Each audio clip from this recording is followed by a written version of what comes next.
Коми внедрят практику так называемых медицинских десантов. Такую инициативу озвучил глава республики Владимир Уйба на встрече с членами правления Ассоциации средств массовой информации Северо-Запада России.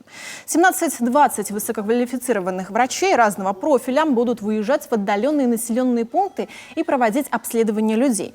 Мобильные диагностические центры на базе автомобиля КАМАЗ укомплектованы рентгеном, флюорографом, маммографом, аппаратом МУЗИ, есть лаборатория и гинекологическое кресло. Проект реализуют летом, ну а в целом, чтобы решить проблему нехватки врачей на селе, необходимо возобновить практику распределения выпускников медицинских вузов и колледжей. У меня сейчас 600 врачей не хватает по территории республики. И 600 среднего персонала не хватает на территории. Ну где их, как я их возьму?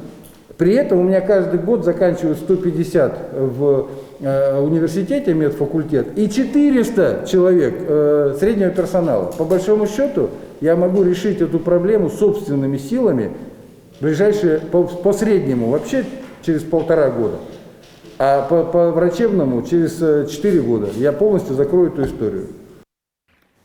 Глава говорил о системе распределения медицинских кадров. На встрече с представителями СМИ Северо-Запада озвучили и другие проблемы. В частности, отсутствие банкоматов в отдаленных населенных пунктах.